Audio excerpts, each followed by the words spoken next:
இது உங்கள் கரண் பார்ப்போம் யூடியூப் சேனல். ஐயா வணக்கம். என் பெயர் கலைவாணி. நான் ஒரு மாற்றுத்திறனாளி, பார்வையற்ற பெண். ஐயா, நான் 2013ஆம் ஆண்டு தகுதி தேர்வில் தேர்ச்சி பெற்று சிவி வெரிஃபிகேஷனுக்கும் விழுப்புரம் சென்று எலிஜிபிள் என்ற சர்டிஃபிகேட்டு வச்சிருக்கிறேன் ஐயா. பிறகு இந்த வருஷம் நடந்த பிடிடிஆர்பி எக்ஸாமிலும் பாஸ் பண்ணியிருக்கேன். ஆனால் வெயிட்டேஜ் கட் ஆஃப் அப்படின்னு என்னென்ன காரணங்களாலும் திரும்ப எங்களை புதல் குழியில் தள்ளி இருக்கிறாங்க. எங்களுக்கு இந்த முறையும் என்னோட பேர் வரல. ஐயனும் ஒரு மாற்றுத்திறனாளி என்ற காரணத்தினால எந்த தனியார் பள்ளியிலும் சரி நிறுவனங்களிலும் சரி எனக்கு ஒரு வேலை கொடுக்க மாட்டுறாங்க. 11 வருஷமா நானும் வேலை கிடைக்கின்ற காரணத்தை இது ஒவ்வொரு நாளும் மரணத்தை வேண்டியே வாழ்ந்துட்டு இருக்கிறேன் ஐயா. என்னோட குழந்தைகளை காப்பாற்றுறதுக்கு அவர்களுடைய அன்றாட தேவைகளை கூட பூர்த்தி செய்ய முடியாமல ரொம்ப கஷ்டப்படுறேன். இருக்க ஒரு இடம் இல்லை. வாங்குற உதவித்தொகை வந்த 5 நிமிஷத்துலயே வாடகை வீட்டுக்கு முதலாளி கையில கொடுத்துடுறேன். ஹவுஸ் கையில தான் கொடுக்கறதா இருக்கு. அந்த மீதி பணத்தை பொறுக்கிறதுக்கு என் வாழ்நாள் ஃபுல்லா நான் ஒவ்வொரு மாசமும் ஒவ்வொரு வீடா தேடி எனக்கு ஏதாவது ஒரு பாத்திரங்கள் ஒரு வேலையாவது கொடுங்கன்னு சொல்லி ஒவ்வொரு வீட்டையா நான் தட்டிட்டு இருக்கேன். இது வரைக்கும் யாரும் எங்களை ஒரு அவமான சின்னமா தான் பாக்குறாங்களே தவிர உழைத்து பிழைக்கதானே வேலை கேட்கறான்னு சொல்லி யாருமே எங்களை நினைச்சதில்லை. ஐயா, எனக்கு நாங்க கேட்கறது இதுக்கப்புறம் நான் என்ன சார் பண்ணணும்? 10th பாஸ் பண்ணிட்டேன். ஆசிரியர்களுக்கு பாஸ் பண்ண தகுதி தேர்வு பாஸ் பண்ணாதான் உங்களுக்கு வேலைன்னாங்க. தகுதி தேர்வும் பாஸ் பண்ணி வச்சிருக்கேன். அடுத்து நியமன தேர்வு பாஸ் பண்ணினாங்க. அதையும் பாஸ் பண்ணி வச்சிருக்கேன். இந்த முறையும் எங்களுக்கு வேலை கொடுக்கலன்னா அப்புறம் நான் என்னதான் சார் பண்ணணும்? அடுத்த கட்டமா நான் என்ன பண்ணணும்? இல்லை, இந்த அரசாங்கம் எங்களுக்கு மாற்றுத்திறனாளிகளுக்கு ஒரு நாளை ஏற்படுத்த முடியல. எங்களை வாழ வைக்க இந்த அரசால முடியலன்னா முடியாத பட்சத்துல எங்களுக்கு கருணைக்குழையாவது செய்யணும். அதுக்கு தங்களால என்ற பரிந்துரையாவது செய்யுங்க. எங்கள் குடும்பத்தோடு தயவு செய்து கருணைக்குலை செய்ய சொல்லுங்க ஐயா. ஒவ்வொரு நாளும் மரணத்தை வேண்டி வாழறதை நாங்க ஒரடியா செத்து போறோம்.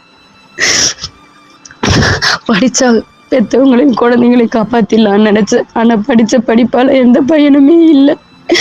படிச்சதுனால வேலை கிடைக்கலையா, இல்லை மாற்றுத்திறனாளியாக பிறந்ததுனால வேலை கிடைக்கலையான்னு எனக்கு தெரியல ஐயா. நான் பிச்சை கேட்கலையே. ஒரு ஆசிரியர் நான் பிச்சை எடுக்க விட்டுட்டீங்க என்ன வேலைக்கு. உழைப்புல தானே வாழ விரும்புறேன் நான்.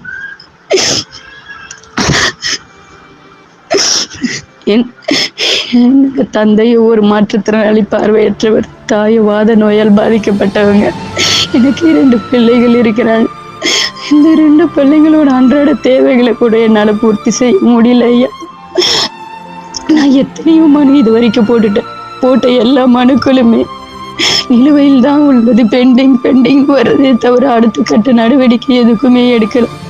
அப்படியே நான் ஃபோன் பண்ணி ஒவ்வொரு நாளும் பேசினாலும் பாதி கேட்குறாங்க, மீதி நாங்கள் அழைப்பு தொடர்பு கொள்றோம் உங்களை திரும்பன்னு சொல்லி அந்த காலை கட் பண்ணிடுறாங்க. இதுக்கு மேலே நான் என்ன ஐயா செய்யணும்? நாங்கள் எப்படி வாழறது? இதுக்கப்புறம் நாங்கள் எப்படி வாழறது? எனக்கு என்ன பண்ணணும்னு தெரியல. மரணம் மட்டுமே முடிவா இருக்கும்னு நினைக்கிறேன். அதுக்கு நீங்க தான் பரிந்துரை செய்யணும். தயவு செய்து என்ன போன்ற மாற்றுத்திறனாளிகள் இவ்வளவு மன கஷ்டத்துல தான் வாழ்ந்துட்டு இருப்பாங்க ஐயா. மற்றவங்களை பத்தி நான் குறை சொல்ல விரும்பல. நார்மலானவங்களுக்கு எவ்வளவு கம்பெனில சரி எல்லா இடத்துலயுமே வேலை தராங்க. ஆனா என்ன போல மாற்றுத்திறனாளி எங்க போனாலும் அருவருப்பாதான் பாக்குறாங்க தவிர எங்களால என்ன செய்ய முடியும், எங்களாலையும் முடியும்ன்ற நம்பிக்கை யாரும் வைக்கிறது கிடையாது. ஒரு டியூஷன் அனுப்புறது கூட இவ கண்ணு தெரியாதவ, இவ எப்படி சொல்லி கொடுத்துருவா? அவ படிச்ச படிப்பு என்னன்னு யோசிக்க மாட்டாங்க. இவளால நம்ம பிள்ளைக்கு பாடம் நடத்த முடியாதுன்ற நினைக்கிறாங்களே தவிர இது வரைக்கும் எந்த ஒரு மனித இனமே நாட்டுல அழிஞ்சு போச்சு ஐயா. அரசாங்கமாவது நம்மளை காப்பாத்தும்னு நினைச்சு அந்த அரசாங்கமும் கடைசி வரைக்கும் எங்க கண்ணீரை காது கொடுத்து கேட்கறதா இல்லை. இதுக்கப்புறம் நான் யார்கிட்ட புலம்புறது? என்ன செய்யறது? தயவு செய்து இந்த பதிவை எப்படியாவது முதலமைச்சர் காடுக்கு கொண்டு போங்க. அவருடைய பதவியின் கீழ் தானே இந்த நலத்துறை வருது, மாற்றுத்திறனாளிகள் நலத்துறை.